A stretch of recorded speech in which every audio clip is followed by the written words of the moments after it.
leadership is inside the plant. So yeah, yours is different. I guess I don't really understand because I've never been in a union. I don't understand. Well, I understand that they're different, but I don't understand like how they're different. Because let's go ahead and start the podcast. I think this would be interesting for people to hear. We're Michael Hanthorne. You were on episode 4, man. You're like one of the OG podcast guys. You came on and talked about your time in Fallujah, doing mortuary affairs and doing all that stuff. And Steel Night, you were in Steel Night after that. I think we only briefly touched on that. I don't know if you want to expand on that later on.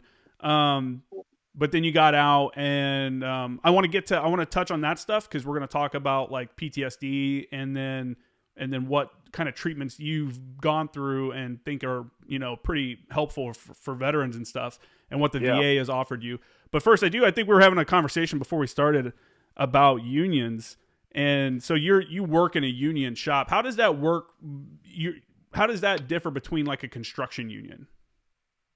So like, because yours is similar to like an auto plant, right? So I'm actually a Teamsters, part of the Teamsters. Okay. And so I'm actually like not an affiliate. Like I'm a Teamsters union, but we are not. It's kind of a weird. There's like a weird dynamic there. Like when I worked at Fairfield, I was in UAW, and since we weren't part of the big three, we basically pay to use the name. Mm. And I mean, like the UAW is a little more strict, a little more I don't know, strict maybe. Like our union was set up like how the big three do it. What do you mean by the big three? Like UAW, Teamsters, and what's the other one?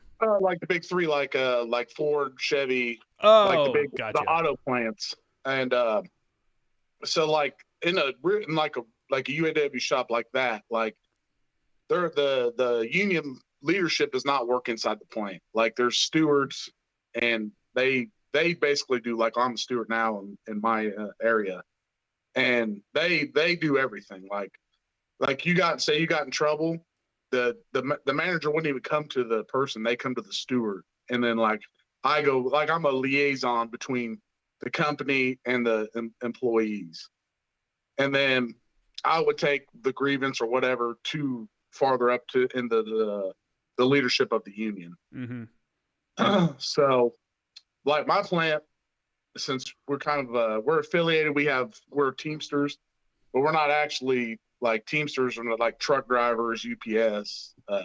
They're getting into actually like grow operations. Oh, really? Shit like, yeah, Amazon. So my whole leadership works in the plant with me. So like I can go talk to the union president, if I'm on his, he's on a different swing than I am, but I can go talk to him at any time. Okay. So it's not like they have a union hall and the leadership all works there full time. We do have a hall, but it's we borrow it from one of the bigger Teamsters in Lafayette. Gotcha. So.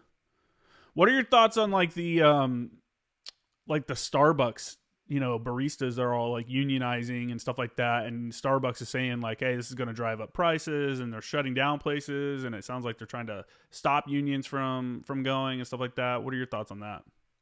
Dude, like, I mean, I'll probably get some flack for this, but like, I think all places should have a union. That's just my opinion. They're a good thing. Unions have a bad rap of protecting them lazy and all the other shit that you hear. Mm-hmm. Bad things about unions, but it's a good thing, man. Like, if your manager dislikes you, he just can't come in there and walk you out. There's checks and balances, and I think that's a good thing for most employers. Like, I don't agree with what's going on, like the Senate, telling the railroad guys that they can't strike.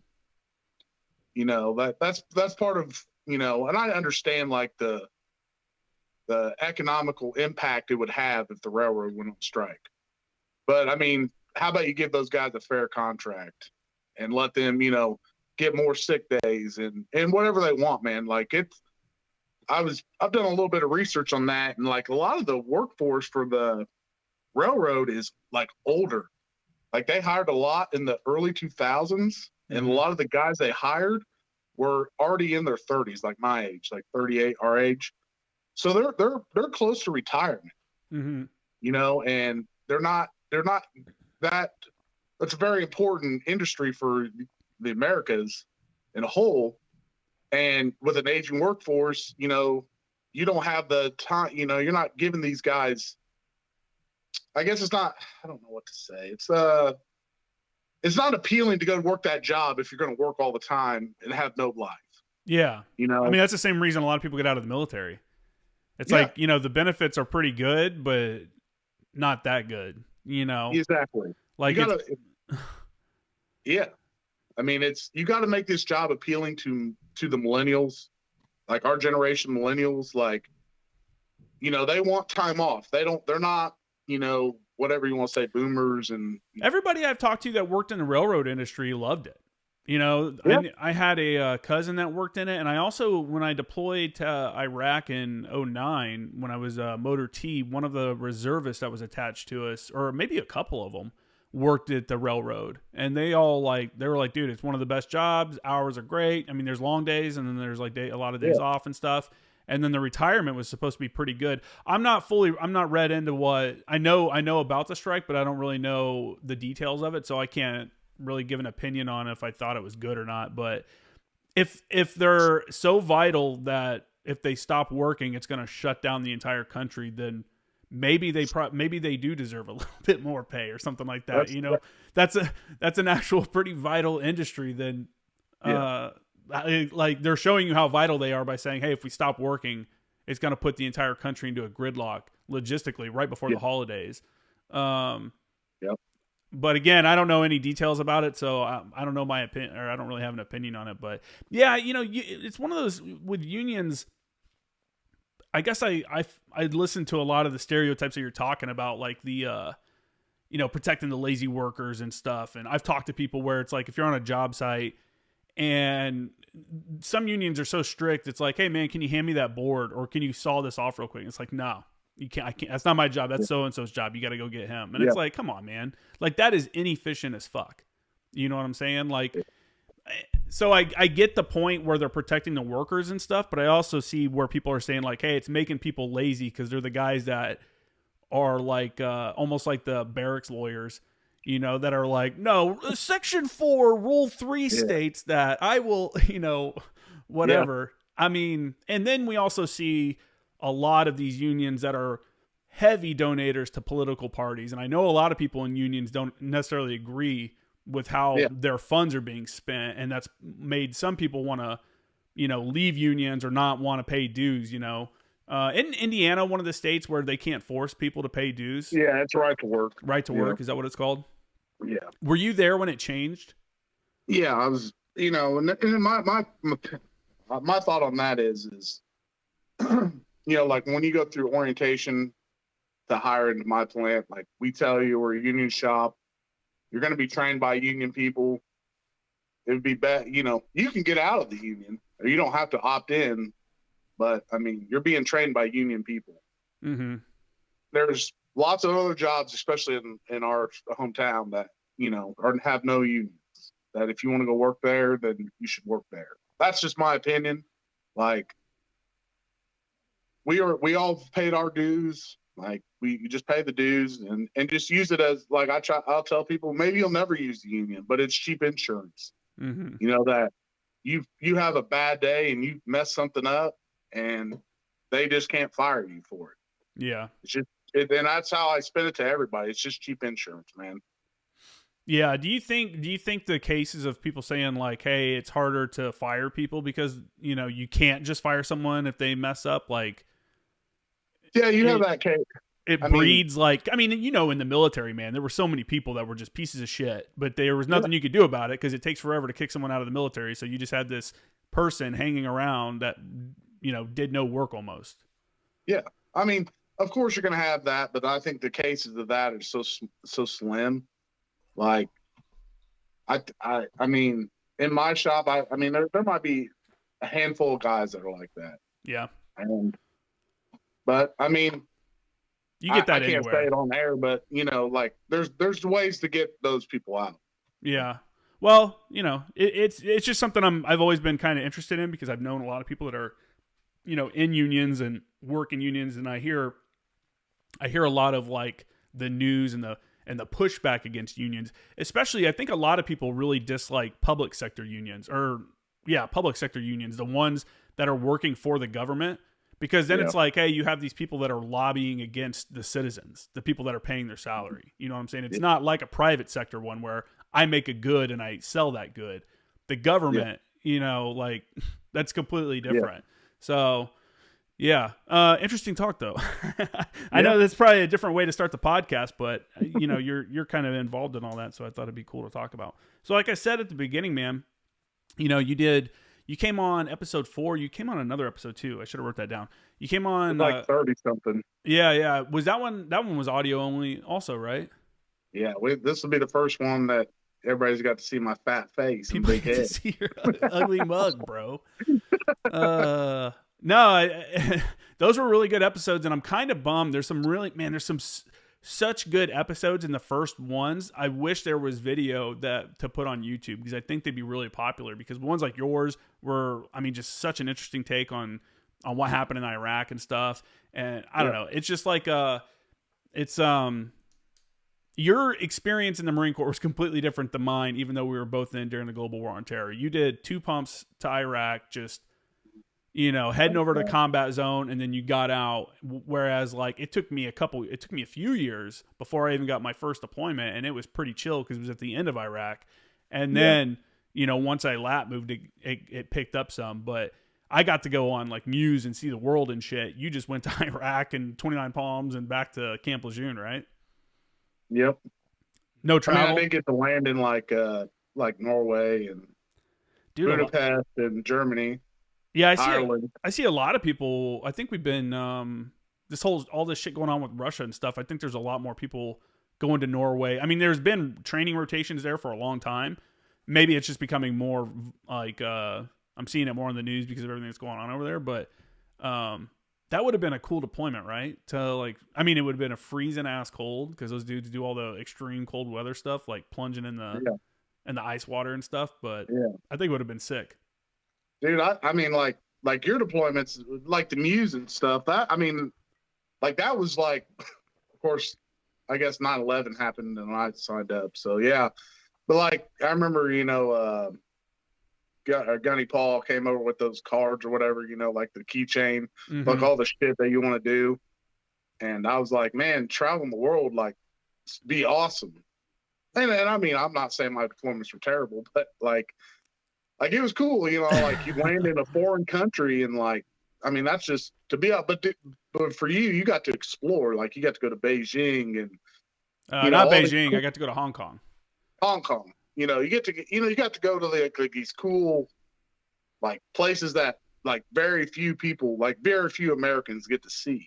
Yeah, it was. I'm like eternally like that was the only saving grace for the Mew. Like the Mew was absolutely miserable. And I would almost say it's not worth it to go see those cities, sitting on ship and stuff like that. But those were some pretty awesome opportunities.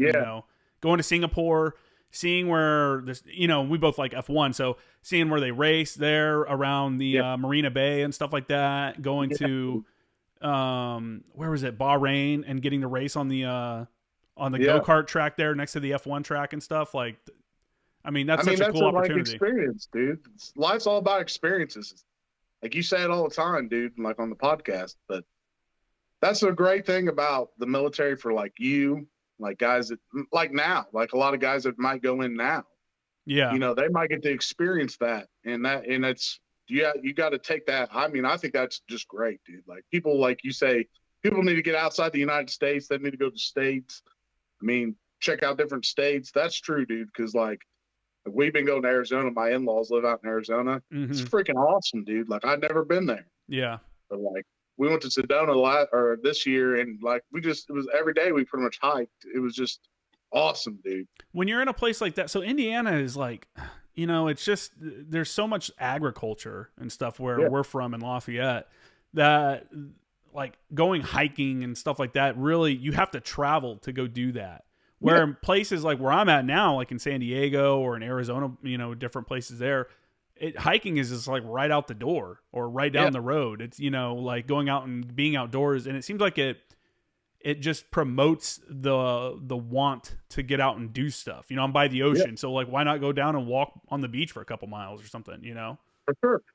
You're not going to do that on some cornfield row in Indiana. Like, I'm going to go walk down this country road for a few, you know, I mean, you will, but the views may not be as nice. Yeah. Sure. Yeah, man.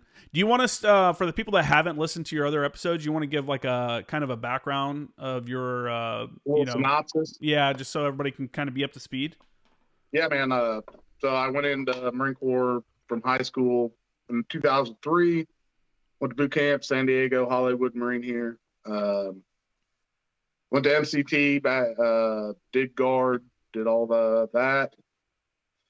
Went to Fort Leonard Wood, Missouri for motor T school. Did 7 tons and that kind of stuff. And then I did the old school LVS, not the LVSR. Yeah, the old ones could like flip on their front end, right? Oh yeah, I remember. Yeah, you know, because you used to uncouple them. Yeah, you have to have the coupling bar on it or something like that, or roll over on its front end. I think someone got killed when that happened before. Because it just crushes the cab. Yeah, man, those things were a bitch to work on.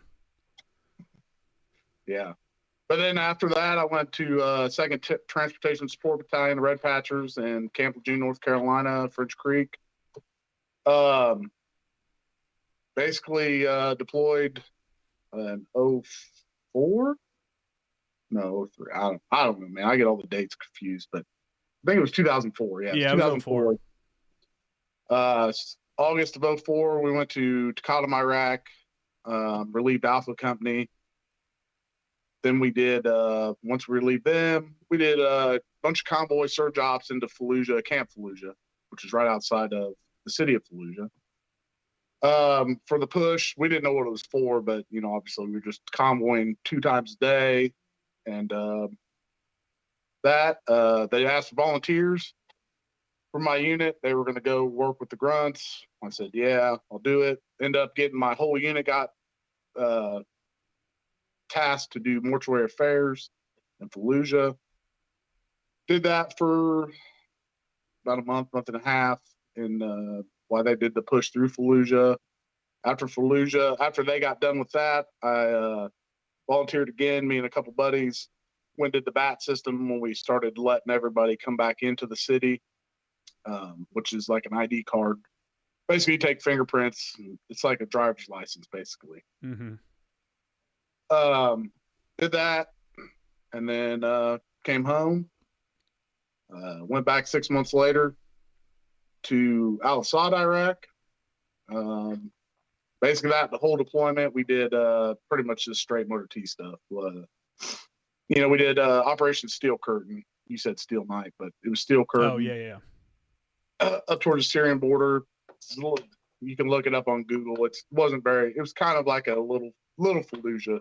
But basically, all we did was run chow and bullets and water into them.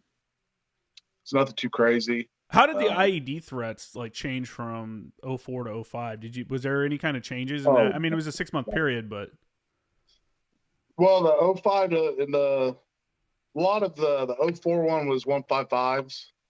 You know, daisy chain, big daisy chains. We got the biggest one we ever ran was 23. 23 daisy chains. 23 155s in a daisy chain. Where was it at? Luckily they found it. Was it buried or was it like strapped to poles? Because they would put them on the guardrails. Yeah, it was all buried. Fuck, dude. So then, but in the 05 deployment was where they were packing the propane tanks with C4. So it was changing. I think it was changing because more of the what was I going to say? The military munitions had disappeared. Okay. You know, getting harder to find. So in 04, they still had a lot of Saddam stuff. Yeah. And so, but yeah, I mean, it changed. They were doing a lot of pressure plates. That's where pressure plates started. Did you guys run mine rollers at that time, or was this before mine rollers? That was before. We had some badass MPs though, dude. Like they'd be out there in those fucking Humvees. Of course, like in '04, like when we were in Fallujah, we didn't have up armor. We had L armor. Yeah. Like sandbags in the floor and all that shit. That's so crazy. Fucking sandbags. Hope the explosion doesn't happen right here. Yeah. I mean, so you get sandblasted. Dude, that's nuts, man. But I mean, the up armor, it's freaking crazy. Like 6 months, man, like how fast the military moves in 6 months to go over there. And then like you're working with air conditioners that somewhat worked, and up armor, just being able to have those windows that were freaking, 7-8 inches thick. And did you guys have you guys had the doors and stuff on the Humvee where they were like vault doors almost, right? It was like 400-pound doors shutting every time. Yeah. Yeah, man. So yeah, it was crazy though, just to see how fast the military changes its tactics and then implements it into service. I mean, it's just 6 months. Yeah, I remember there was like some kind of I think the military put in some kind of emergency request or something. There was something that happened where it was like any kind of armor, start sending it over, like anything that we can. And that's when like the Cougar and the the MRAPs, the big ones, the big trucks, the Cougar and the Buffalo and stuff started getting the contracts were being created. You said you guys had some badass MPs. A lot of people don't realize that the MPs, their job, the combat MPs, when they went overseas, they weren't cops. Some of them, I guess, were on like base security or whatever, but a lot of them were convoy security, and those were the dudes running with route you clearance. Guys. So they were the route clearance guys as well? Yeah, they did route clearance. Did they have engineers attached to them, or was it just MPs? So it was just MPs when we were there. I believe my buddies that went in '07, they actually had EOD guys that went. So they'd fap out like, I don't remember that dude that you had on, the EOD guy, that his first EOD deployment was in Fallujah. You know who I'm talking about? Was it Cody Anderson, I think? I don't know, but dude, that guy, that was a good interview. But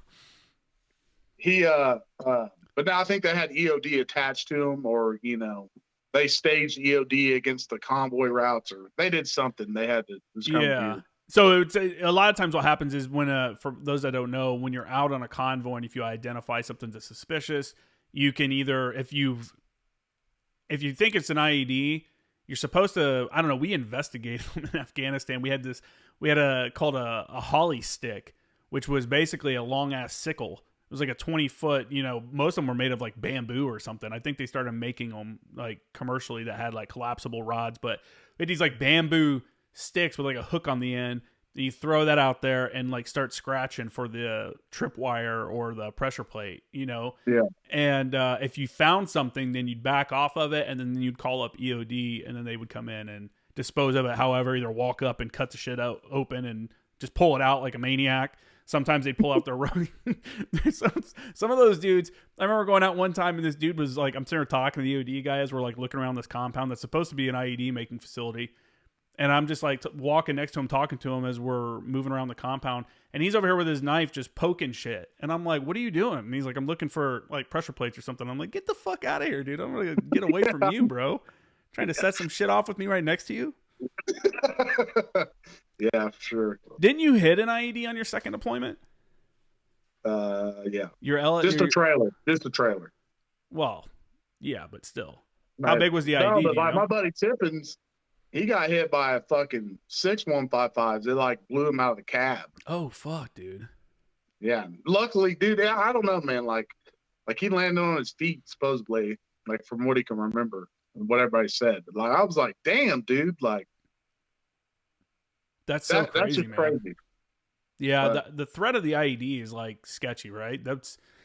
I feel like what people probably in Ukraine right now are experiencing with like drones, like the soldiers just randomly getting hit by drones, is what guys felt like you running convoys at any moment out of nowhere. You could just get struck. There's really nothing you can do about it.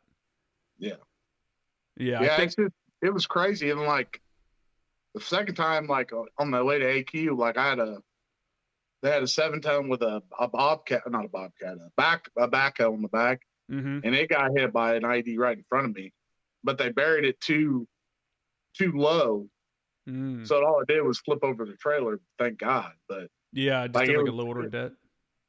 Yeah, dude, it was just like the whole ground just bubbled up.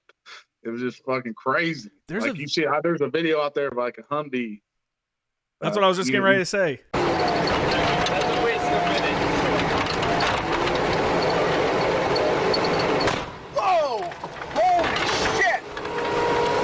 What did I just say? Everybody good? Good? Yeah, this is Reddit. We're good. Holy shit! Yeah, that's exactly what it looked like, bro. Like, it was just so weird. Like, I don't know. Did it take you a second to like realize what was happening? Like, hey, what was that? You know? Yeah, and then like it was the whole. Then they were.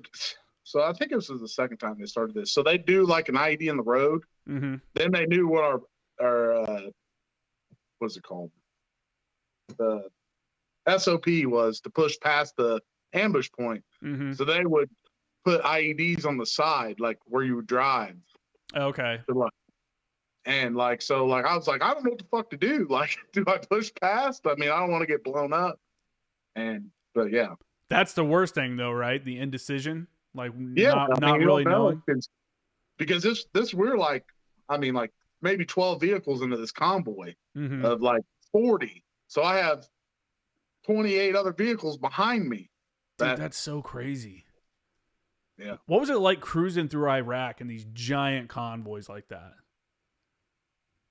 Dude, it was pretty fucking cool. Yeah. I mean, it was very, like, I got a lot of respect for truck drivers now. Yeah. I mean, because it's very boring. Like, of course, they have radios and podcasts and all that shit. We didn't have any of that, but like. You had the first Apple iPod, right? Didn't you take that on deployment? Yeah. That shit got blown up, didn't it? No. Hell no, I still got it. It's over there in my sea bag, probably. Nice.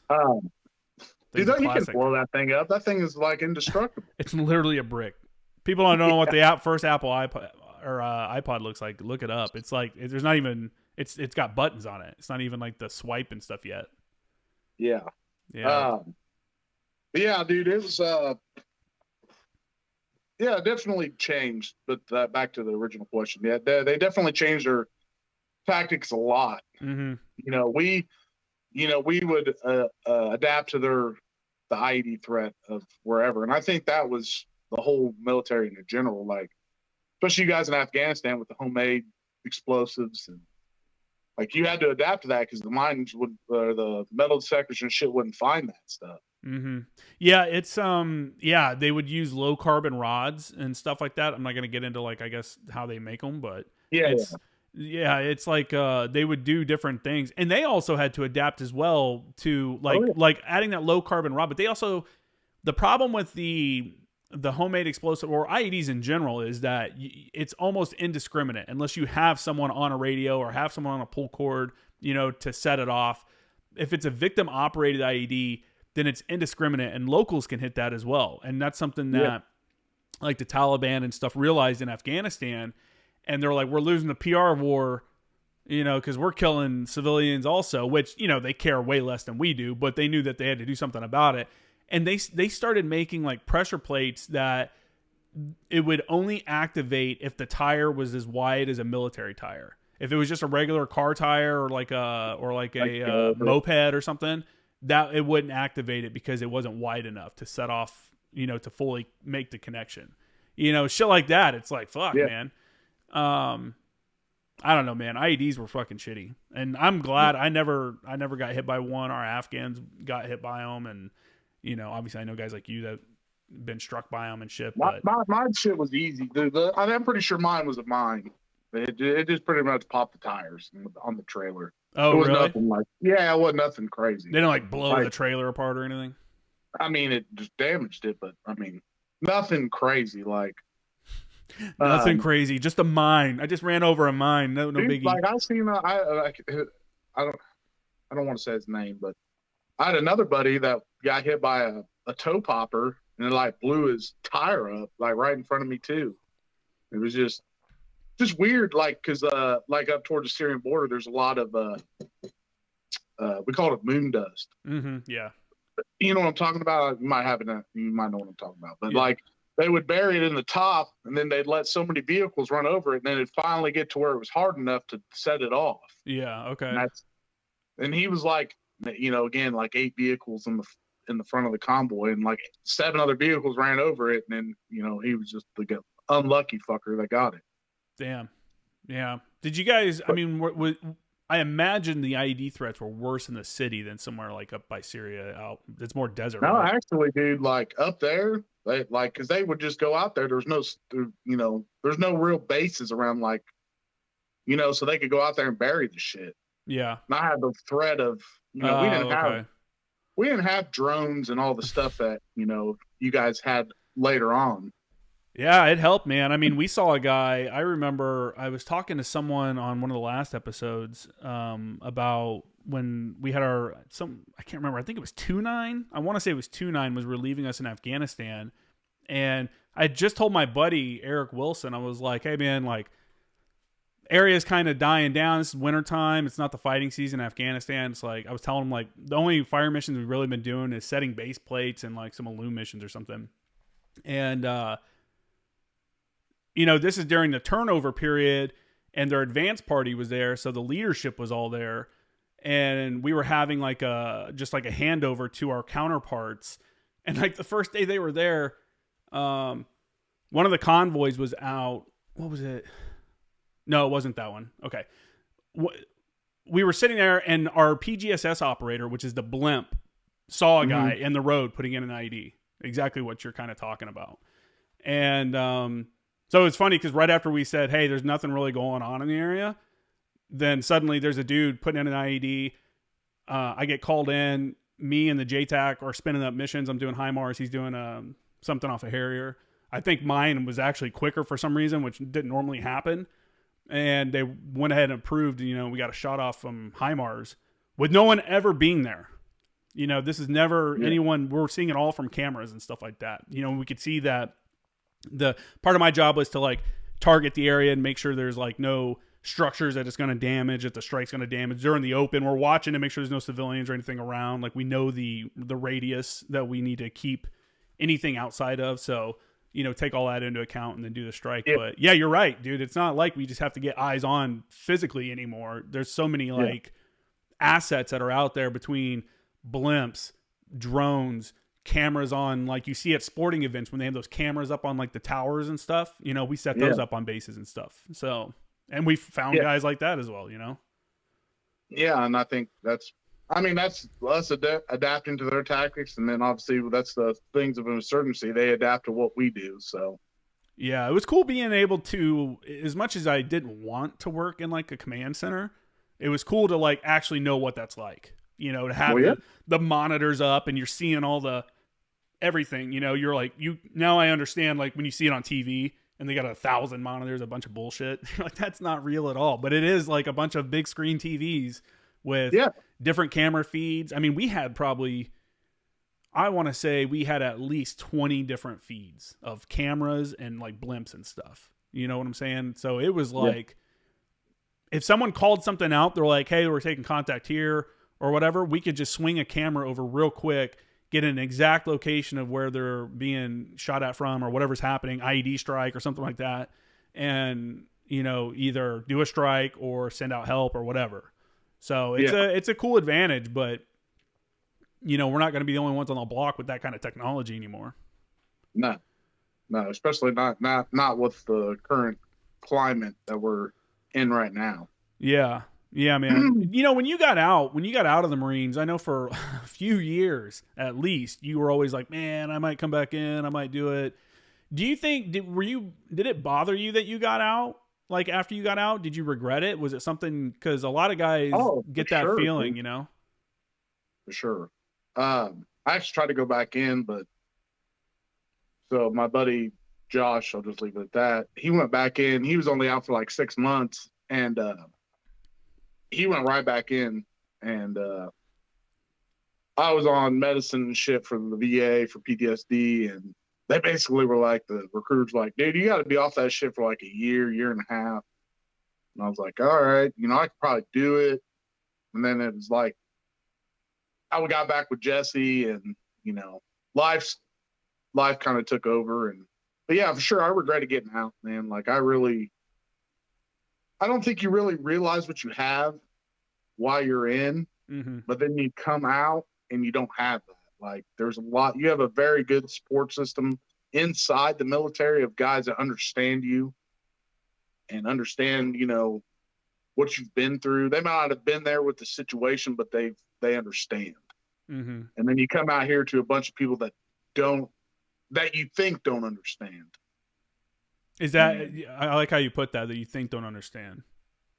That's something I learned in my my new thing that I just got graduated. Yeah. Yeah. Was this like a VA program?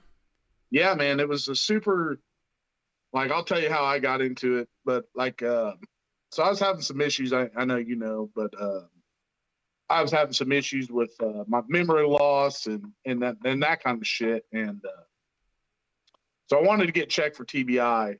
I got a couple of buddies that had similar symptoms to me. And so I pushed for it.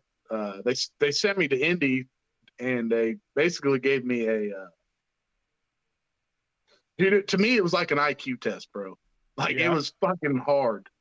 Like, remember, I'm going to tell you these 20 words, and then in 20 minutes, I'm going to ask you what those 20 words were and that kind of stuff. Yeah. And so I did that. They said I didn't have TBI. I still haven't been scanned, but as far as that. So then I came back here, and then the therapist here was like, hey, we have these programs. They're very intensive programs where you have like homework every week and you meet every week. If you miss an appointment, like you can only miss 2 appointments, like, or you get kicked out because these are like high, you know, they're high stress, but you get a high return. Like you get to learn stuff. So I did, it's called cognitive process therapy. And it's, you basically go through and you get a book that looks like this. And this is 12 weeks of all the stuff. And you basically carry that book around with you for ever. The whole 12 weeks. Like that book went with me on vacation, everything. What are you using it for? So first you basically, like in the military, we like to think things are black and white. In civilian world and life in general, there's a lot of gray areas. But me personally, I don't know how everybody else was, I was operating under black and white. But so like you write, the first thing you do is the first thing is you write an impact statement of like things that bother you. Like I won't tell you what mine exactly was, but you write that. Then there's 3 things they want you to write. This is safety, trust, power, control, esteem, and intimacy. So you basically write what you believe those, like what safety is, what's trust, like all that. Then she goes over that with you. And then the next thing is you pull stuck points. Like, I can't trust anybody was one of mine. Crowds are dangerous. Can't trust civilians, like stuff like that. Yeah. You know, and then you go through and you know, learn about your emotions, like anger and freaking joy, love, like all this stuff that, you know, I didn't really understand. And then you just basically you break down those stuck points every week, dude. Like you're basically, I can't trust civilians. Why can't you trust civilians? Well, because they weren't there. But you work around civilians, you know, like me. Like my buddies I work with at work are also, most of them are civilians. But I trust them to do the right thing when I'm out doing something in the process. I need them to turn a motor on. You know, they're not just turning it on without knowing that I'm not next to it, or you know what I'm saying? Yeah. And it was a big eye opener to learn to put those gray areas in there and, you know, help me that way. Yeah. So you're saying like,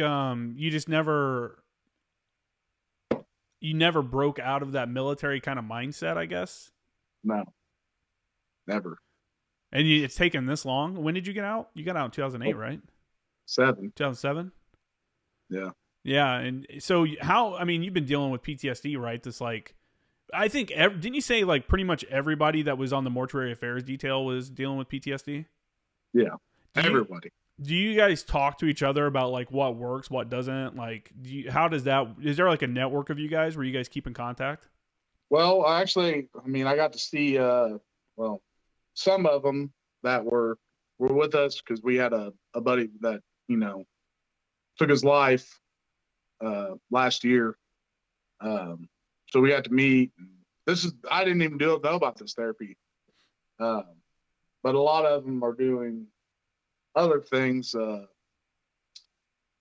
know, microdosing with psilocybin and, you know, ayahuasca that kind of and all stuff. that stuff.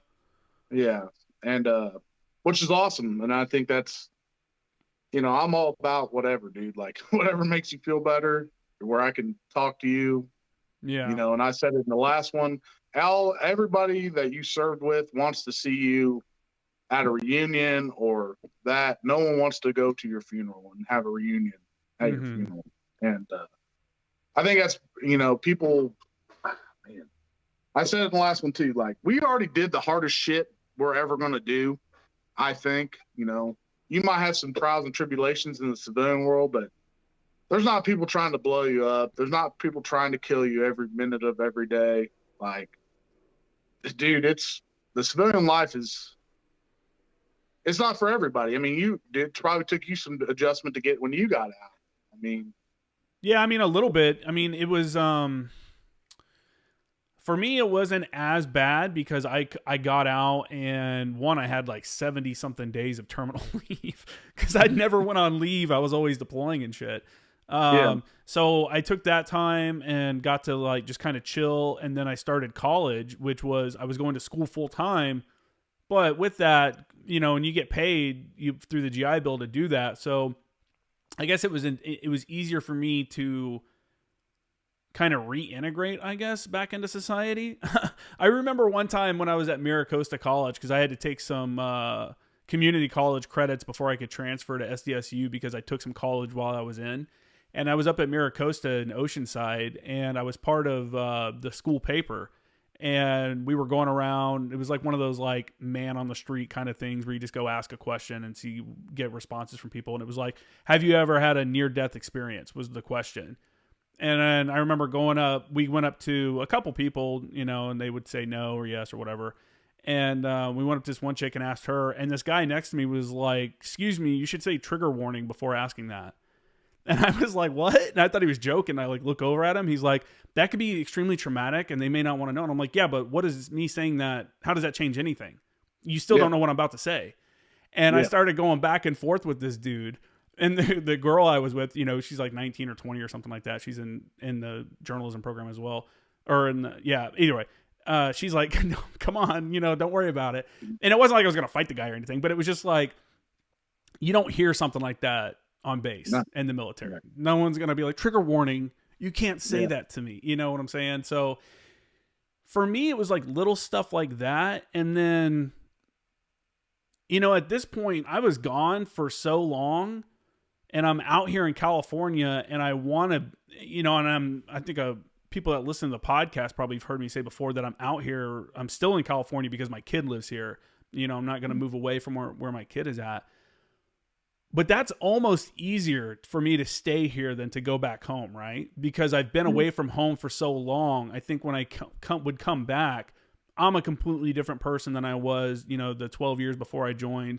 And all the people there are completely different. You know, the guys that were punks and stuff as teenagers might be still punks, or they might be successful. And, you know, and it's like, it would be really like just weird to come back and try to get back into the, I don't know, groove of being around everybody.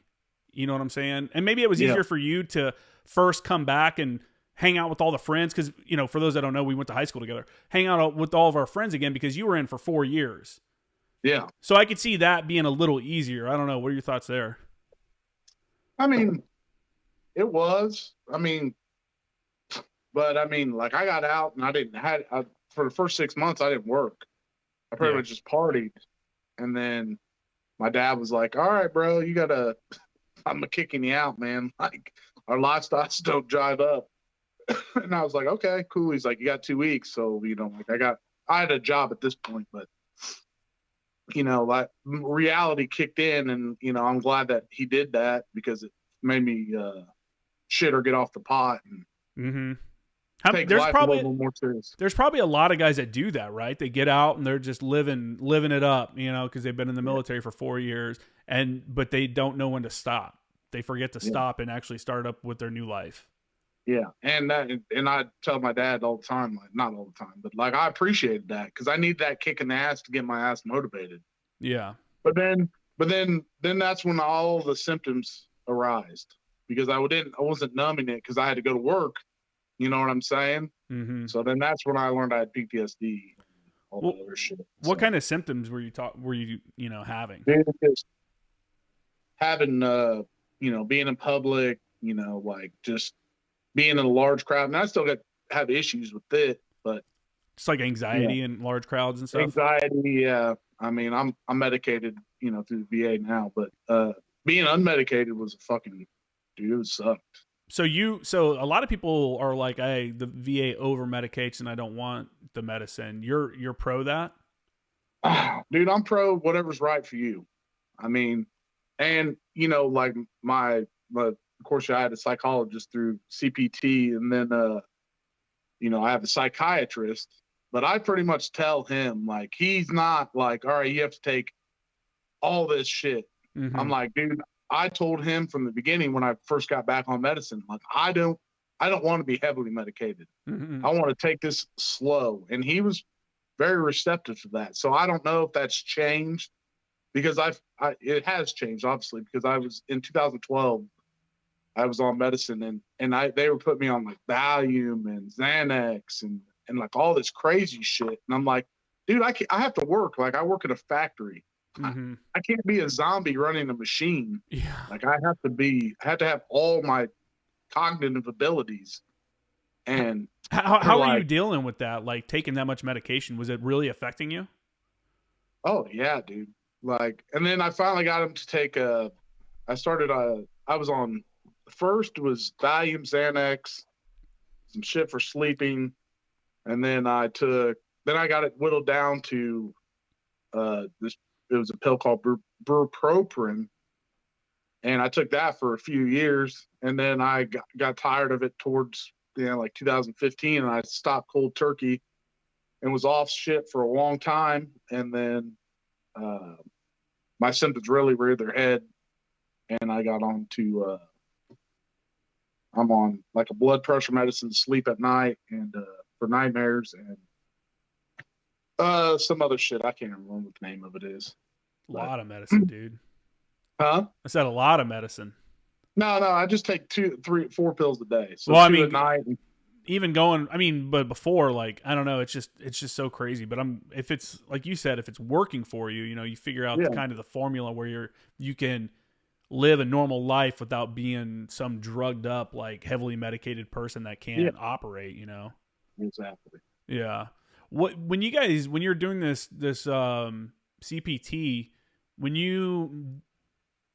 I've heard of these like different therapies and stuff where they like make you face like the event, like they make you watch these like crazy videos or whatever. It's like stuff to like kind of get your senses all firing and stuff like that. Is that stuff that you guys did also?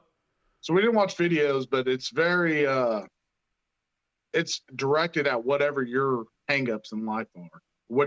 What is going out in public, okay, is one of the things that bothers me. Like I used to go out to eat at like 5:30, not 7:30, because there's less people at 5:30, and that shit. And she's like, all right, we'll go at prime time 6:30, and don't sit where you can face anybody, or you can't see the whole room. Let yourself be vulnerable. And then like your sensors are sitting there, and my sensors are like firing, like I can't see, and but then when you walk out of there, like nothing happened. You know what I'm saying? Like, that's crazy. It's that intense though, that it's like it bothers you that much. Like I prefer obviously to have my back to a wall or something where I can see everything. Partially because I like to people watch, but partially because it's just like you prefer to know what's going on around you. Yeah. But it bothered you that much, huh? Where you just like, you're like changing your whole patterns. Yes. Man. Yeah. I don't know, man. But, It's tough. But dude, I'm telling you, dude, like the VA, I think is getting better. Obviously, I don't think they really realized how many dudes were going to come back with issues.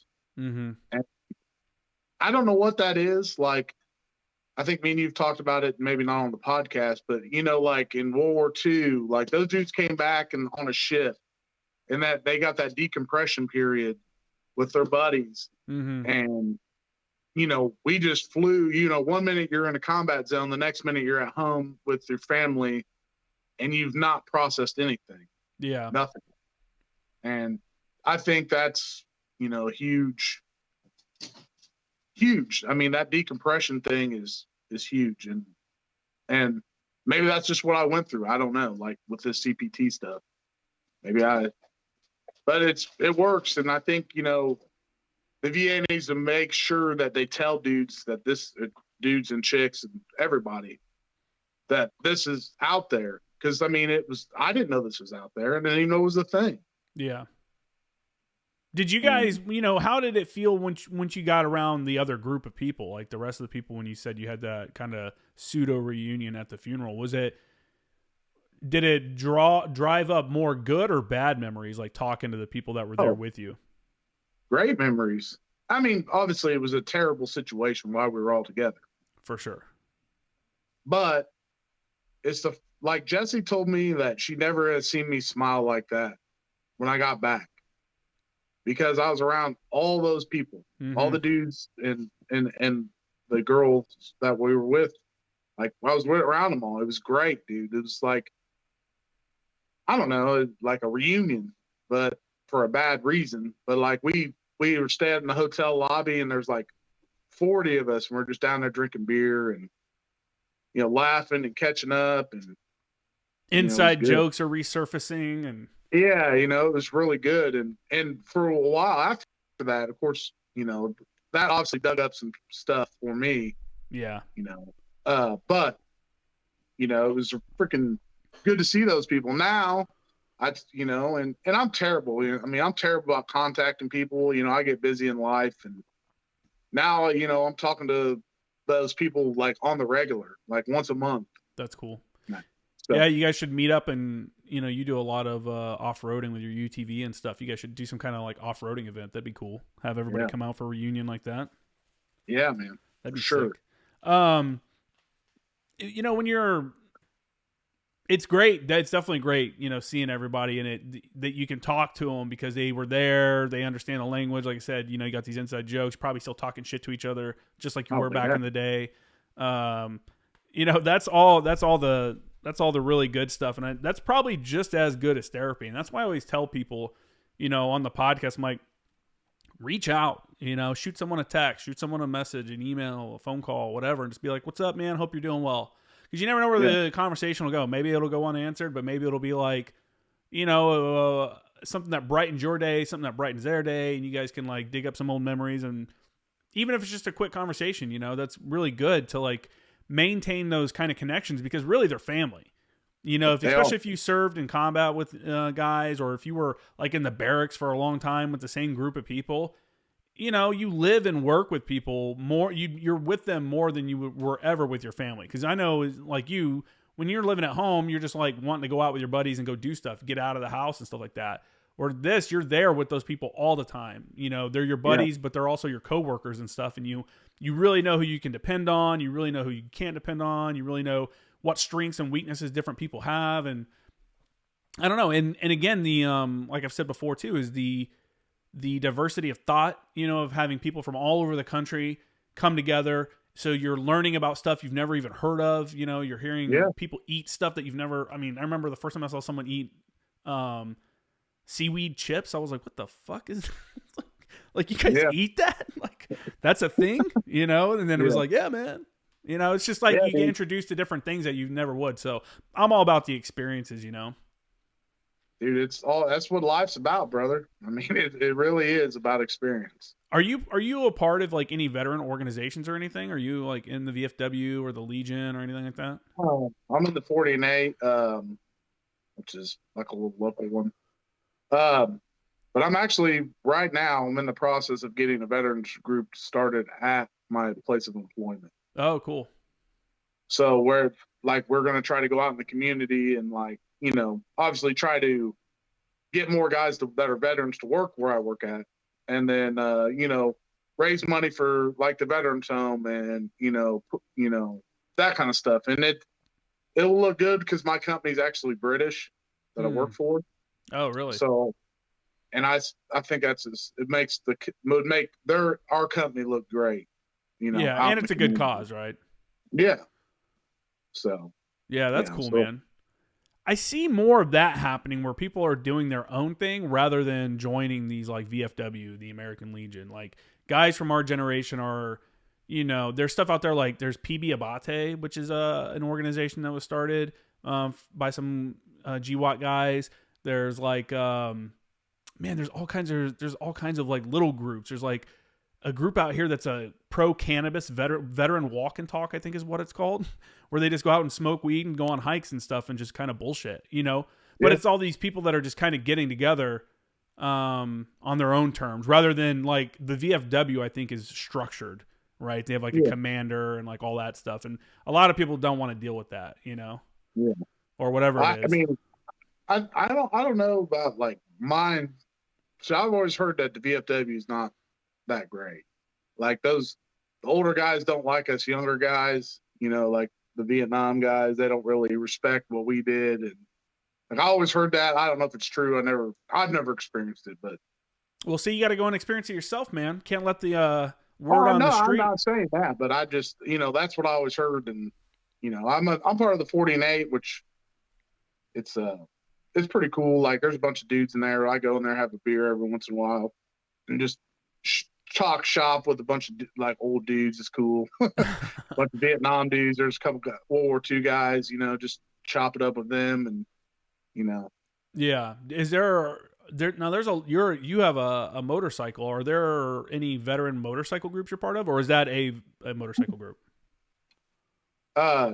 Actually there's called one that's called like Combat Vets, and it's actually a motorcycle club, obviously not like a 1% club, but then there's like Leathernecks MC. There's different ones out there. The Legion has the Legion Riders. Of course, this is the first year I've had a motorcycle, so I might get more active in that this 2023. Well, this isn't the first. You've had a motorcycle before, though. Yeah, but I've never been a part of any group. Oh, gotcha. Yeah, I got a buddy who joined a club out in North Carolina. He's still in, and he's part of a club, and he loves it. Yep. He thinks it's like it's almost like another kind of military with like the brotherhood and stuff like that. Like they're really hardcore about it and stuff. Yeah, and I think that's why a lot of veterans join motorcycle, like the 1% clubs. You have that camaraderie and that kind of stuff. But dude, you see those dudes out here every once in a while. I mean, I'm in Southern California. You'll see a Hell's Angel dude cruising down the freeway. I had one that lived down the street from me when I was up in Oceanside, and they had like Friends of the Hell's Angels like benefit fundraiser thing. It was like a little carnival. It was some shit like you would think you'd see it on what's that show? Fucking Sons of Anarchy, where they had like that carnival. Oh, yeah. You're like, a motorcycle club would be putting on a carnival? No way. And then it's like, oh wait, they're doing that. They really do. Yeah. Yeah. And you could buy like their shirts, but like the support shirts or whatever. Yeah, support them. Yeah. Yeah. But yeah, that's crazy. That's funny. I'd love to get a motorcycle, but out here it's sketchy. That'd be sketchy out there. Doesn't Farrell have one? There's dudes lane split. Yeah, but Farrell, yeah, he has a older Gixxer that's all built like it's crazy fast. But I don't know how much he's riding it lately. But man, you'll be cruising down the freeway or stuck in traffic, and you're going like 5 miles an hour maybe, and then zoom, a freaking bike will lane split between you and the HOV lane. That's where they most usually do it. And it's like, sometimes it's fucking sketchy. Like I always try to keep an eye out for them so I can give them a little room and stuff, especially because I'm in the Jeep and it's a little wide.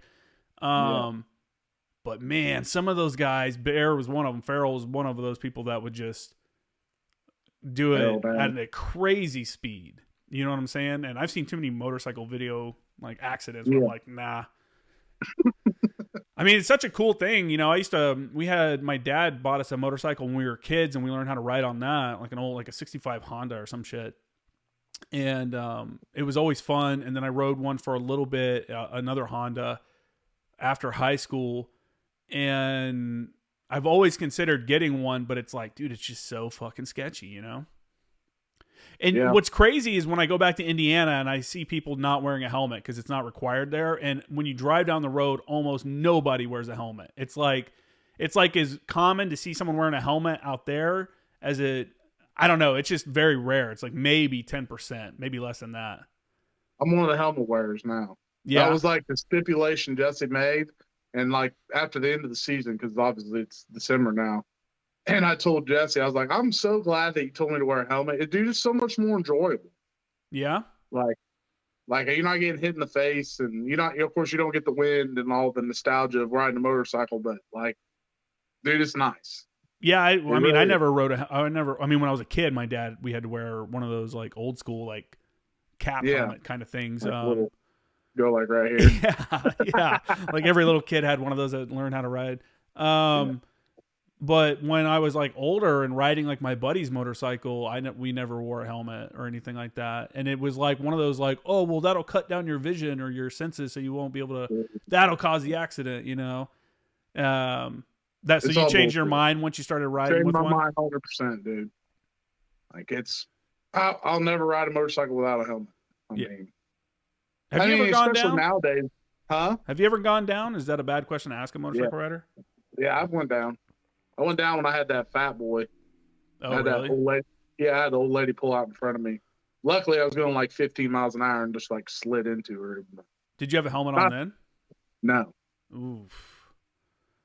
But like, I mean, I got this big ass head. I got to protect it.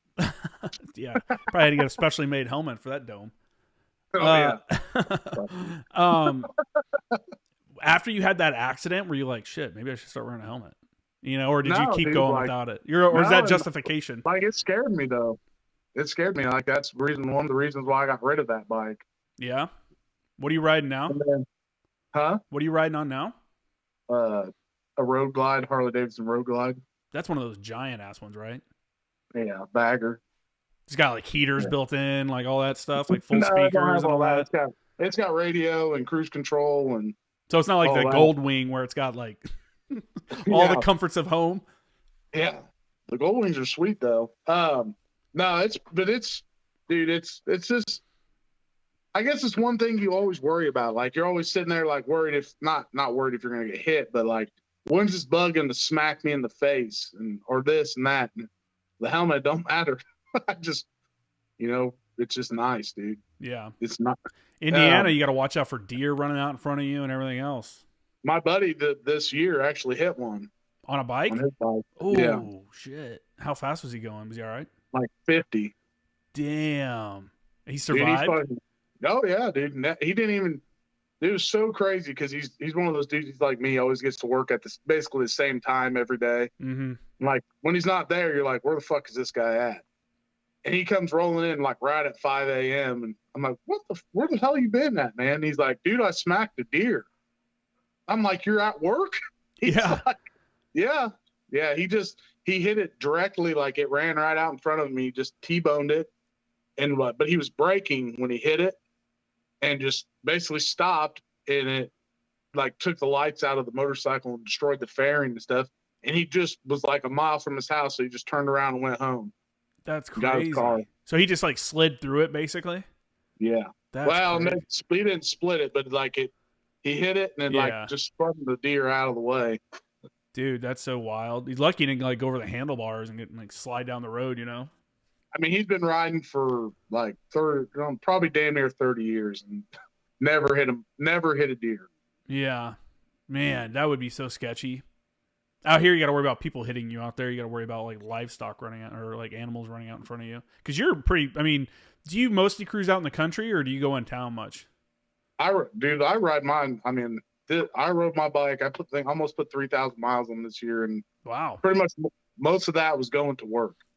Oh, really? Yeah. Do you plan on taking on any like longer trips? Is it suitable for like a longer trip?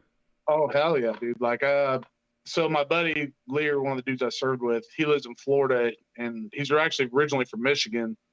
And in May, they have a big, like, kind of like a mini Sturgis up there called the Blessing of the Bikes. So he's coming up, and we're gonna ride up there. And did you ever meet my buddy Sean Jackson, the dude from Alaska? I don't know. I think I met him at your wedding. Yeah, he was at my wedding. Yeah.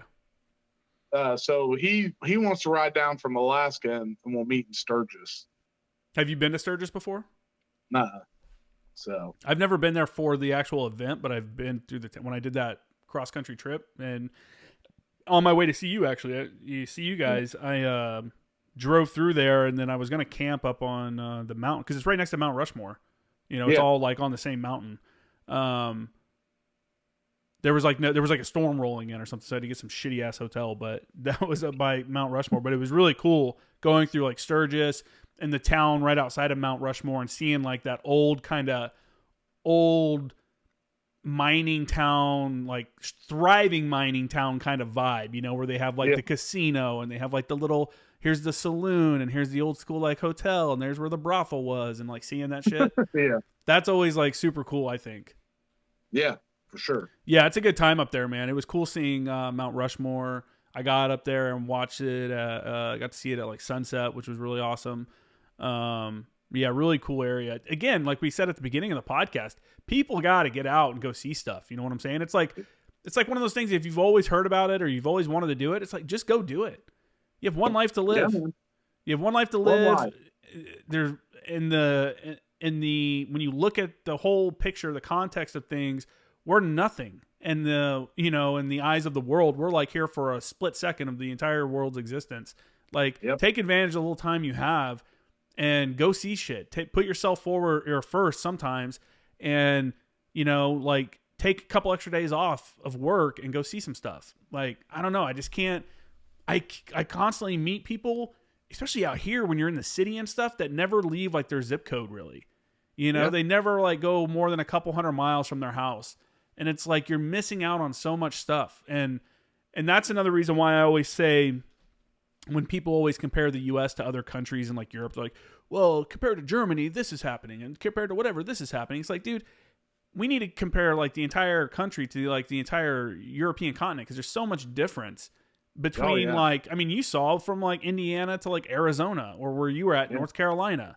Like there's different people, different cultures, different ways of talking sometimes, different foods. I don't know. I'm just a big advocate for people to get out and go do something, Yeah, dude, for sure. I mean, I don't know, man. Like my bucket list thing, of course, Jesse's from India.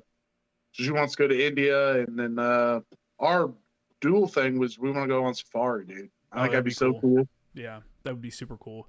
There's a group on Instagram called VetPaw, and they do like, I think they're like contract. I'm not exactly sure who they are, but they're all veterans, and they go over and guard like the rhinos and stuff from poachers. Like they work in these preserves and help guard. I'm like, that's a pretty cool fucking job.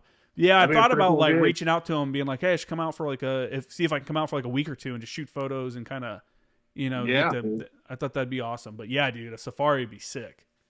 Yeah. Yeah. I mean, I've been to, we were in Africa one of the funny things we saw in Africa is when we were driving out to one of the training areas we're going to, the goats standing on top of the trees eating. Like they climb the trees and they stand on top, and the trees are so thick that they can stand up there, and they're up there on top munching. And it's like, what the fuck? They're grazing, standing on top of these trees. That's you see shit like that and you're like, wow, man, that's so crazy. Like if I saw that in a movie, I'd be like, that's wild. Does that really happen though? But like seeing it in real life in Africa, but now was seeing like, it, yeah, dude. Yeah, it's cool though. Like, I mean, that's a great thing. Like you said, man, life's too short, dude. We all got an expiration date. And might as well live life. And we as like veterans and stuff, we have so many advantages to other people on like opportunities. Like let's say you're getting out of the military after 4 years and you're like, man, I really want to go. I've always wanted to be X, you know, with the GI Bill and stuff, the way it's set up and voc rehab and all these different things that you can do, you can fund almost any kind of career path. You know, if you want to go be a pilot, you want to go be a doctor, you want to go be a lawyer, you want to go be an oceanographer, you want to go, you know, like all of that stuff. And it's not even stuff that requires a college degree. I knew a guy who got out and went to somewhere similar. It wasn't Wyotech, but it was something similar. And he was in a trade school like that, learning how to do like vehicle fabrication, metalworking and stuff like that. And getting the classes on how to run his own business so he could be an entrepreneur. You know, and it's like those opportunities exist. And a lot of guys get out, go back home, and just fall back into the same kind of cycle rather than kind of exploiting these opportunities that they have, you know? Yeah. I don't know, man. I'm all for it because you get paid. I think a lot of people forget if you're a full-time student, I think it's if you take 3 or more classes, you get full GI Bill or full BAH, the basic allowance for housing for whatever your zip code is. Yeah. You know, and it's like, if you have the opportunity, use that shit, man. Yeah. You know, go do whatever it is that you always wanted to do. And obviously, situation dictates. Some guys get out of the military and have wife and kids and they have to roll right into something, you know, because that support has to be there. That money has to be coming in.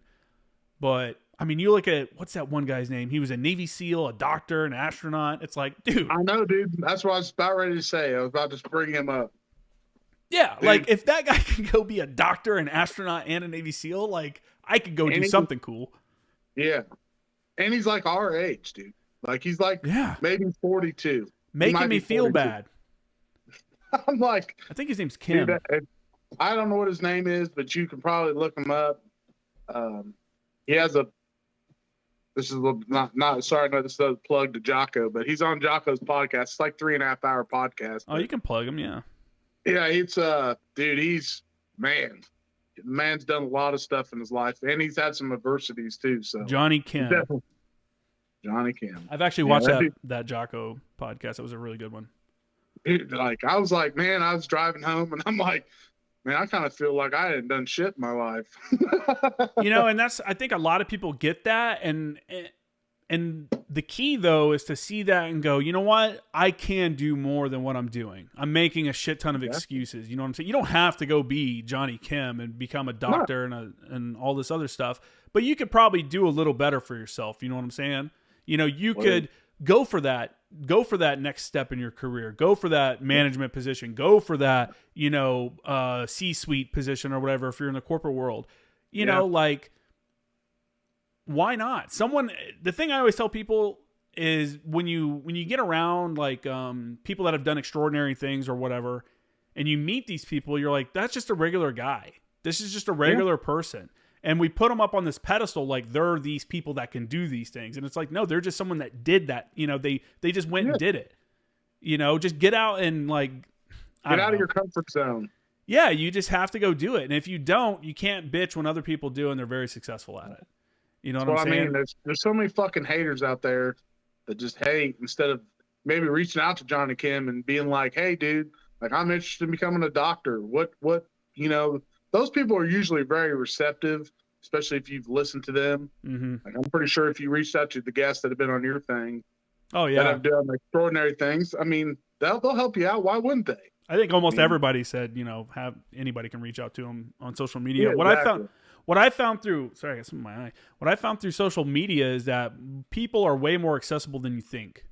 You know, they may have like hundreds of thousands of followers on Instagram or something like that, but you can shoot them a message. I've shot all kinds of people messages, and I'll say 75% of the time I get something back from them. You know, some kind of like message back. Like I've asked people to come on the podcast, stuff like that. Some people just ignore you. I'm sure with some of these major accounts, you probably get lost in the sauce of messages that they get. Cause I mean, my account's not even that big and that happens, but people are accessible and you can like reach out and find out how to do these things. But yeah, the point is like, somebody has to do it. Somebody has to be the, you know, the best fucking actor. Someone has to be the best, like, pizza maker. Somebody has to be the best like owner of a coffee shop. why can't I do that? Why can't I, Yeah. even those basic things, that's not even anything extraordinary, like owning a coffee shop. That, you know, that's not that, like, when you look at everything that's possible out there, that's not that extraordinary. And almost anyone could probably do that if they just took the time to learn it, you know, and especially in 2022, when you have access to like YouTube and stuff like that, where all the information is free, you know? And that's another thing I try to push to people is like, learn. Well, you're doing that MIT shit on there. Yeah. You telling me about that. I mean, like, it's on YouTube for free. Yeah. Yeah. What he's talking about. And I think Harvard, there's a lot of schools that are starting to do that, but MIT puts up some of their courseware. Basically it's a full semester of like coding, you know, computer science, XXX, whatever the numbers are. It's the entire semester's lectures they put up on YouTube for free. And then I think you can sign into the site or something, and you can actually download the learning material that they're using. So you can literally learn how to code without even having to go to school for it from MIT people. You know what I'm saying? These are the people going to MIT to learn about crypto. You know, they have a whole thing about crypto where you can listen to the people. And these are a few years old now, but you can listen to these people discuss it and like what it is, what it's going to be, what the plan for it is, kind of the, you know. But yeah, dude, there's answers for everything. There is. We all hold like the answers to a shit ton of stuff in our pockets. We can just pull it out and just ask, you know, people. It's funny when you hear people arguing with each other about something. Now it's like, just ask Google, bro. What are you guys even arguing about? You don't even just ask real quick. We can figure it out real fast. But yeah, man. Yeah, there's a lot of good information out there, especially like you said with veterans. The support networks out there. Like, this isn't 1969 anymore. Like, it's 2022. If you need help, I mean, whether it be, you know, mental help or with schooling or housing, there's resources out there. You just got to, you know, everybody has a phone. I don't know anybody that does not have a phone. Yeah, my grandma's 90 and she has a smartphone. And it's on the person somewhat too. You know, they have to be. You have to reach out. You know, it's not up. Some people may see that there may be issues or something like that, but you also have to like take accountability for yourself and know that know yourself and seek self-improvement, right? And then one of the JJ did tie buckle freaking things. Yeah. And just understand, like, hey man, something's not right. Maybe I need to reach out, or maybe, hey, I'm missing all the guys from my platoon, so maybe I should reach out to them. But are there any like veteran off-road groups? Because you're really into like off-roading and traveling around. You want to tell people like what you have, like what UTV do you use? Polaris XP 1000 4-seater. Yeah, I mean, I don't think there is actually. I know there's a couple guys like out west, like out towards like where you're at, like Glamis, that do like they put on rides for guys, you know, to go. Which I've thought about doing that, and like kind of like what I'm doing now with the, you know, helping with Peyton Lyle's thing, you know, the veterans thing, is trying to get those contacts. Then, you know, I could push, you know, be like, hey, I got this group, you know, like we like to go 4-wheeling, definitely like to take some guys out with us, you know, and it's all about networking. You say it all the time on the podcast. It's all about networking, dude. Yeah, man. You build those contacts, and then that's kind of what I'm doing. Like, I want to get those contacts, then maybe spin off and do my off-roading thing. That's cool. Get some guys out there and, you know, give them another outlet. Yeah, for sure. And you're getting to see some really awesome stuff when you're out there on the trails, because you're going to areas that people don't normally have access to unless they're hikers. Yeah. What's been the coolest place that you guys have gone? Like off-roading, probably Tennessee. Tennessee's pretty badass. Like, is that where you went and there was like a prison or something that you guys went to, or was that in Kentucky? Yeah, that was in Tennessee. That's at Windrock. Yeah, man, like Stony, what is it? Oh shit, I can't remember the prison name. Stony, I don't know. You can look it up. What was the dude that killed Martin Luther King? Oh, is that Oswald? No, that was it's like that was Kennedy. Yeah, I don't remember his name. But anyways, he was at that prison, and like he broke out and he escaped, and like he ended up coming back after 3 days because the terrain around there was just so insane. Oh, really? Yeah, that's pretty wicked. How's the weather around there though? Is it good for off-roading? Oh, dude, like it's so crazy. Like like you go down from where you camp at, Mm-hmm. and like go up the mountain, and you're like up in the clouds. Yeah, dude. It's so freaking cool, dude. Like driving through a cloud. I love that. I love doing that. There's a spot out here called Otay Mountain. It's right on the border. Like you can see the wall. You're like less than a mile to the actual border wall. And, but it's I want to say it's the highest point in San Diego County. And if you go up there and it's like a cool morning, it's just, you're looking out on a sea of clouds, and it's just so wild looking. You know, it's such a cool thing. Yeah. But I mean, I know we've been preaching on it, but dude, it's all about experiences. Yeah. Like, if you don't risk it, you know, you will never see that shit, or, you know, take a chance. With your UTV, would you go with the same one, or do you think you'd get something different now that you've had that for a few years now, right? And you've done some mods to it. Yeah, I've put a lot of money into it. Yeah, man. Like, I mean, like if I was out where you were, I definitely would have built my car built the Razor differently. But mine's strictly made for rock crawling, because that's what we pretty much do around here. You know, it's just like anything, like cars. You know how you have different styles. Like that's the UTV world. I mean, the guys out west do it, then the guys do it in the East Coast. The guys down south have, you know, 54-inch tractor tires on Razors and stuff like that.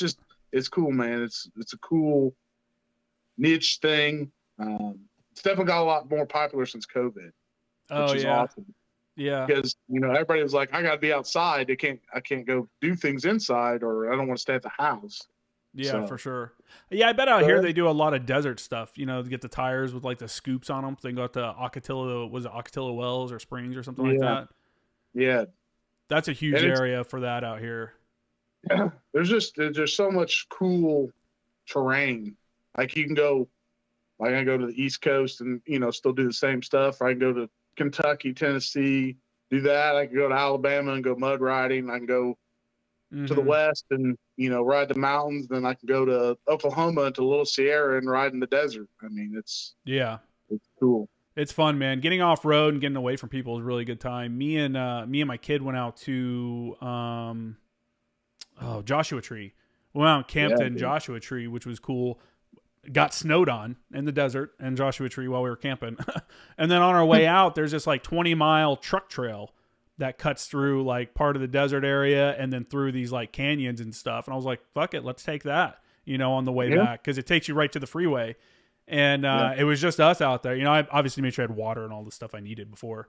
And yeah, it's just such a good time, man. There's a lot of like long like truck trails like that, those longer ones out in like the Sierra Nevadas and stuff that I'd really like to get into. I think I would need to, I don't have a winch on mine right now. I think I need to get at least a winch set up on it.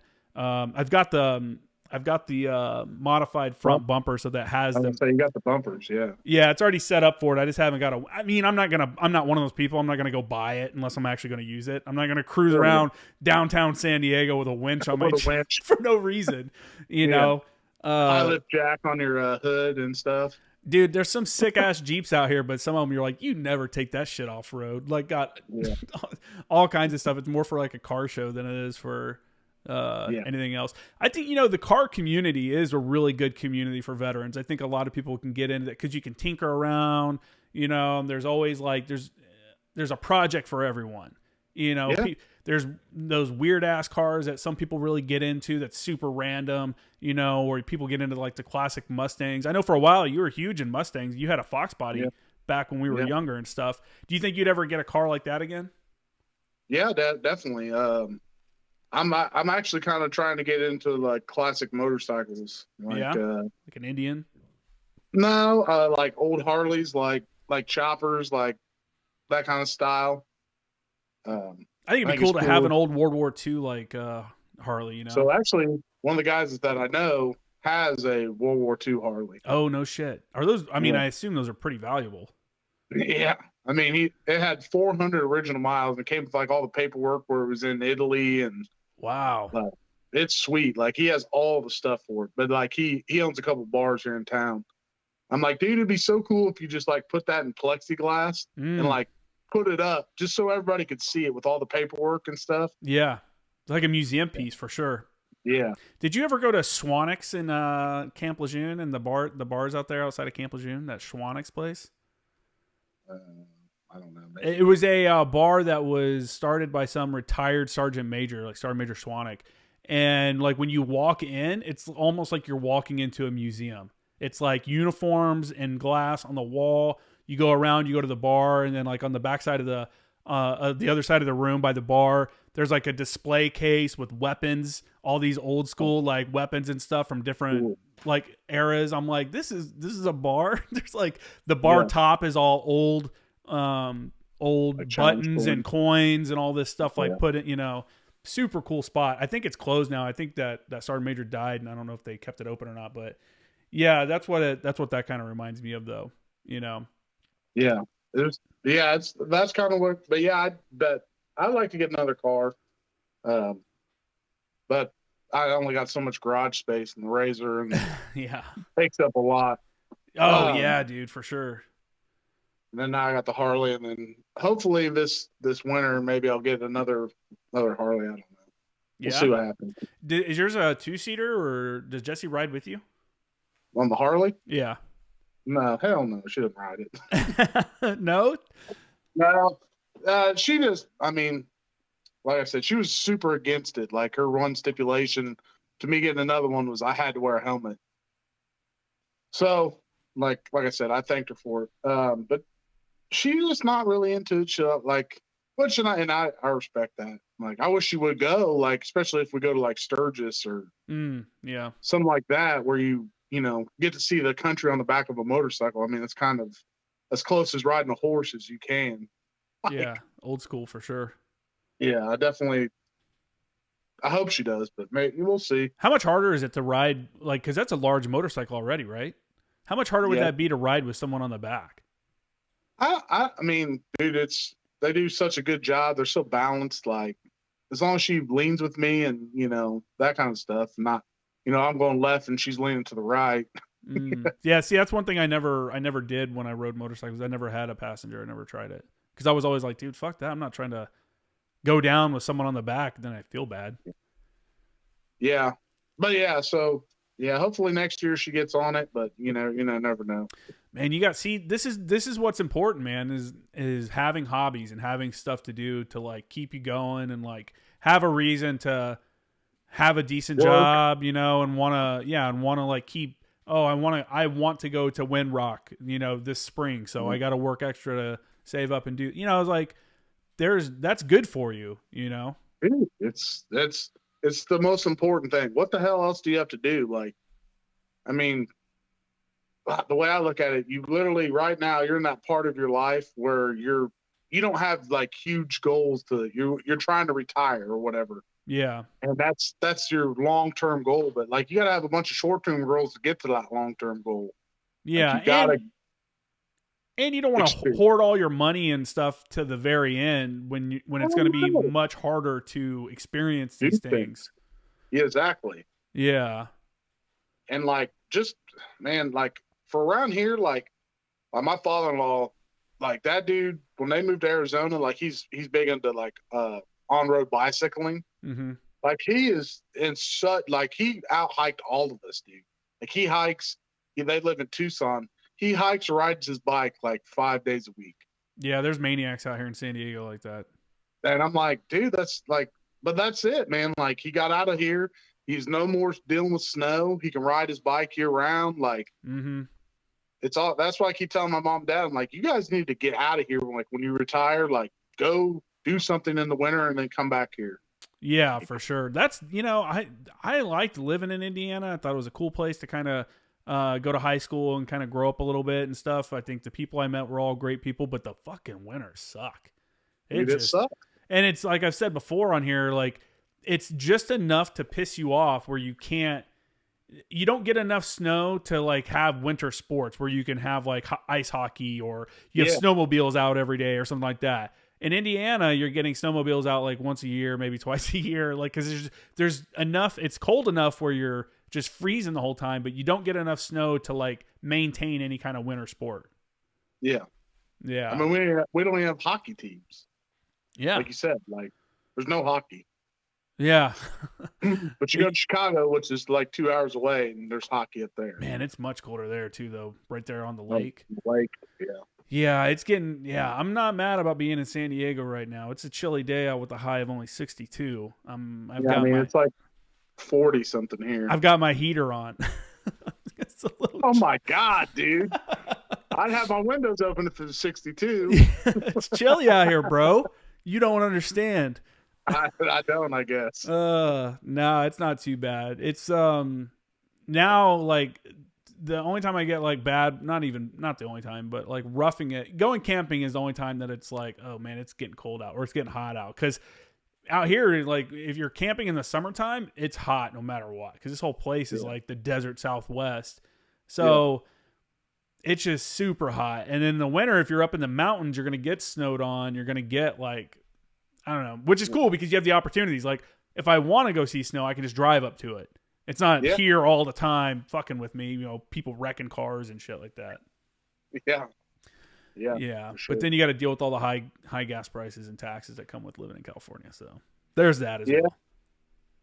Oh, well, there's some give and take, man. Do you get into shooting at all? I mean, I know Indiana, didn't they just pass what is it? What is it called? Constitutional carry, where you don't even have to get a concealed carry permit anymore? Yeah. I have plenty of firearms, but the last few years, well, not under the last administration, but the previous one, it was hard to get ammo and it got super expensive. And I heard you lost most of those firearms in a boating accident. I did. It was a tragic thing to hear about. It was very terrible. Yeah, ammo is super expensive, man. Out here, you have to get a background check for ammo. That's a whole nother podcast. No, that's just crazy to me. Like, it is crazy. Whatever. That's how, in New York City, Los Angeles, and stuff like that, they want you to be unarmed, but they also won't fund the police forces or won't give them. Sometimes it's not even funding. It's like police officers aren't going to arrest someone if they know that they're just going to turn around and get released. You know what I'm saying? Like, if we're just releasing these people and there's nothing happening, like it's just a catch and release program, I'm not going to waste my time doing the paperwork. I'm not. They still, go to important calls like, someone's a murder or something like that. Something's happening. But petty crimes or people like mugging you on the street or dealing with the homeless, like, man, you hear about these people that get randomly attacked by homeless.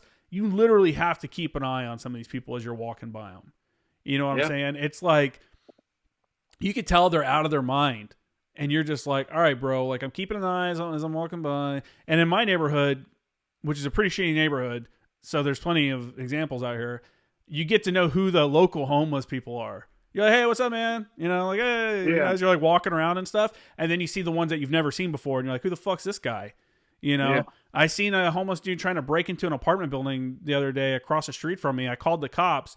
They showed up. This dude had the security bars off the window, which tells you the kind of neighborhood I live in. They had pulled the security bars back and was like yanking at the window to get in as the cop pulled up. And they went and like handcuffed him and talked to him for like 10 minutes. And they're like, yeah, we got to let him go because no one saw him get in the building. So since he didn't get in the building, then we have to release him. And I'm like, so now this dude who's been watching me talk to you, who's so fucking whacked out of his mind, is going to be wandering around my neighborhood? Like, that's cool. Yeah. And I told him, I was like, this is why people don't call the cops, man, because you guys, and I know it's not, they want to take care of it, but the DAs and stuff like that are just, it's catch and release. Their hands are tied, man. It's so crazy. It blows people's mind when they come out here. People are like, yeah, I've seen homeless before. I remember in Indiana, but there was only like one or two homeless people in Lafayette when I lived there. There was a guy over at Purdue. I don't know if you remember. We called him Can Man. And he would just go around and collect cans from all the fraternities after like fraternity parties and stuff like that. Yeah. And I don't even know if he was homeless. There was a rumor going around that he was actually like a millionaire and he was just like eccentric. He's just doing, yeah. But that was the example. And then like we had that one lady that when we worked at McDonald's, remember she come in? I do not remember that. Yeah, we did work at McDonald's together when we were in high school. Yeah, and she would come in and like she'd be like have like enough for like a cheeseburger or a hamburger, and I'd just like hook her up because I'm like, why not? They're just gonna throw half this shit away anyways. Yeah, I try not to give like anything to homeless people. Every once in a while, like if I see someone is like, you can like, this person's down on their luck, Yeah. Like, I don't know. I've bought coffee a few times. I remember one time I tried to, I bought a lady a coffee and a banana, and then when I handed her the banana, she's like, "Oh, that upsets my stomach. I don't want it." And I was like, I think like, I don't know. If I was homeless, I'd probably try to eat as much as I can, and a banana is actually really good for you. So that kind of blew my mind. But the ones that you can tell are just fucking, dude, I was walking back from a coffee shop like last week, and there's this guy who is a local homeless guy who is just a meth head or something, or fentanyl freak. I don't know. Just whacked out of his mind constantly. And you see him just crouching down behind bushes and stuff. Like if he sees anyone, he just crouches down behind bushes. So he's always super sketchy. He wears like aviators that are mirrored aviators, and he always black jeans and no shirt. So this crackhead is just walking around the neighborhood constantly. And the other day I was walking to go get a coffee or something, and there's a little Haitian church around the corner, and he was laying down in front of the church, and his fucking like little pipe was next to him. His little meth pipe was like laying next to him, and he had like a hair barrette like a little girl would wear, and their hair, it has like all the little glitter and shit on it. And he's like just laying on the ground with his pipe like right next to him, just fucking zoned out on the crystals, like right next to his face. I'm like, dude, what the fuck? And there's nothing we can do about that. This dude is just over here whacked out of his mind with his pipe laying next to him, and nothing could be done, And it's great. Do you know this is a weird question. Are any of your veteran friends, have you ever heard of any of them being homeless? Because everyone talks about homeless vets, but it seems like, I feel like there are homeless veterans, but I think most of them that are homeless because they want to be, not because of situations. Because there are a lot of resources for homeless veterans through the VA. Yeah. Actually, a guy that I didn't know him personally, but he was a little older than me. He was on a podcast and beginning of the year, and he was homeless, but he was also a drug addict. Yeah. So, that's almost always the case. Yeah. That's almost always the case, man. These drug addicts. But it was so cool. His podcast was super informative because told his background. He didn't have a great childhood. Then he went in the military, didn't have a great experience in the military. Mm-hmm. And then now he's like a barber, like a damn good barber in like Colorado, like completely 180 his life. That's awesome. Dude, that's one of those professions that I always tell people, I'm like, that would be kind of a cool gig to get into. Yeah, dude. And like a good barber can always make money. And like, I think for like us veterans, like I think one of the best things we have is being able to talk to people. Yeah. Like just anybody. Mm-hmm. So like, I think that would be awesome. You just, some guy comes in, you just cut his hair and bullshit with him and be cool. Super chill job. You got something on the TV, got the old hunting magazines laying out. So the old dudes that come in, they can flip through that while you're bullshitting. Talk about sports or whatever. Yeah, dude. Like, there's a place in Lafayette that I still go to that's like that, because you don't want to go to like a Fantastic Sam's or some shit like that. You know what I'm saying? Like after you've gone to like good barbers and stuff, it's like, that's the way to go. You can't go back to like a Sport Cuts or Great Clips. I don't have any hair, so you don't have to worry about it. But yeah, out here it's crazy, man. For like basically starting, unless you're right next to the base, you're talking $30 for a haircut from a barber out here. Plus, that's like on like the starting price. Basically, it's kind of crazy. I follow a couple of barbers like out in California. One's in Los Angeles. Dude, he's getting like, just to get like your haircut, nothing special, no beard, nothing. It's like $150, dude. Yeah, it's crazy. I'm like, dude, that's sweet though. Like, yeah, if you could sell it, man. There's that old thing like, I'm too expensive for you, but I'm not too expensive because people are paying for it, like do what you can. But yeah, I think that would be a cool job. That's the kind of stuff I want people to like consider when they get out of the military. It's like, dude, go be anything, man. There's so many like cool professions. That may not sound like a cool profession to outsiders, but you know, I think it would be kind of cool just to like interact with people. I mean, I do podcasts, so it's kind of like, yeah, I'm that kind of person where I just want to talk to people. Yeah, and that's the great. I mean, like I truly believe that like people in the military, unless you're super introverted or whatever, like you can talk to anybody because you can. I feel like that was one of the best skills I learned is you to try to find common ground with people. Mm-hmm. Like whether it be you like sports or you like cars. I mean, most people have some interest of that sort, and if you could music. And, you know, you can always find common ground with somebody. That's like what you said earlier about people, you know, you're in those different cultures in the barracks or in your unit, like that, you know, you changed your style of music. You know, you like reggae now because of this guy, or you like rap, or, you know, like it's cool, man. Yeah, it is. Yeah, it definitely thing. affected my music taste. And then also like being around, you're just constantly around younger people because all the people coming in are 18 to 22. The majority of the military is between that 18 and like 24 age. So even as you stay in forever, you're getting like, you're keeping up to date with like newer like music, newer technologies. Cause these kids are coming in with that. And like, you know, you're learning from them as much as they're learning from you, you know, or you should be at least. Yeah. Yeah, man. Well, let's wrap this up. You're not on social media, right? Or you do you want to put anything out there? I mean, I just got Facebook, but you guys, I mean, if someone wants to reach out to me, they can get, I mean, I don't know if it'll show the Skype name, Mike Hanthorne, Michael Hanthorne on Facebook. Yeah, they can reach out to me on social media and I can put them in contact with you. Yeah, I mean, if people need anything, they can definitely reach out. I'll try to help you out. You want to plug your veteran organization, see if they can get any contributions, charitable contributions? We don't have it's not together yet. We're in the planning stage right now, but maybe when I think we have a meeting in January. Maybe I can come back on like maybe beginning of next year once we get it up and rolling and talk about it and talk about our plans. And cool, man. Yeah, I'm all about it. Like I said before, you know, Thomas Schumann came on and was talking about PB Abate and stuff like that, which is like another organization. Guys are getting out and starting their own because they don't want to go to the VFW and stuff. They want to be around people that like the same kind of stuff that they like or can relate to the experiences that they had. So I think it's awesome, man, that you guys are doing that. And for sure, let me know. I can have you on, or if there's anyone else from the organization that would want to come on and might have an interesting story, you know, we can do something like that. Yeah, man.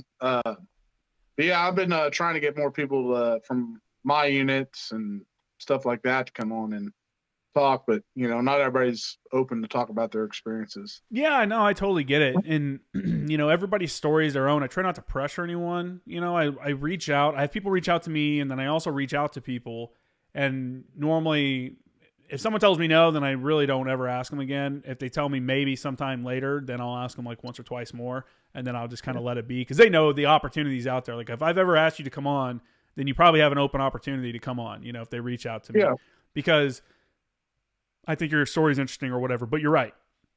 Some people don't want to, you know, their thought on it is the things that they did and saw are for them and the people that were there only. Yeah.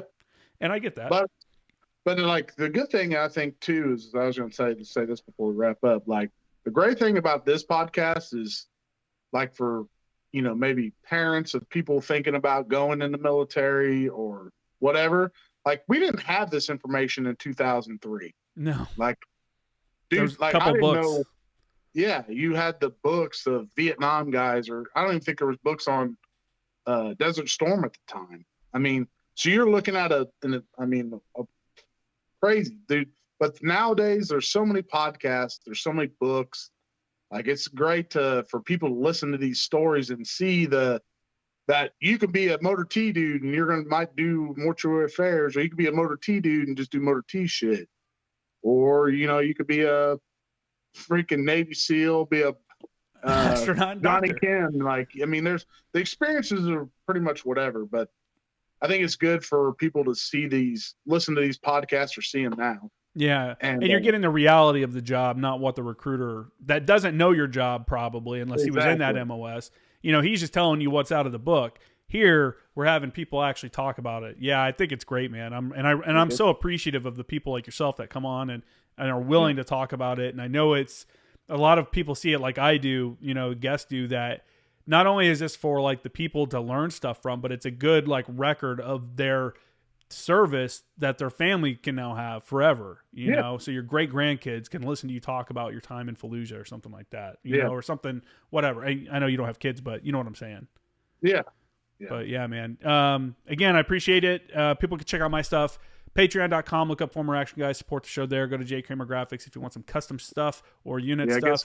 Get some Former Action Guys podcast gear. T-shirt, yeah, that's available right now. The hoodies and stuff are great. Hoodies are great for Indiana or places that get cold. Those zip hoodies are perfect because they're like they're perfect out here. I don't know about Indiana. They're light enough that they're not like you can wear them when it's just cool enough, but they're not like, I don't know. I really like it. I wear mine all the time. I love this. It's like one of my favorite hoodies. So yeah, definitely scoop up some Former Action Guys podcast gear at J. Kramer Graphics. Appreciate the shout out. And we did not plan this. You you came on the screen with that on. I was like, oh, now we're gonna look kind of weird with both of us wearing the t-shirts. But yeah, and then check out my Instagram at Former Action Guys and at Former Action News. And thanks, guys.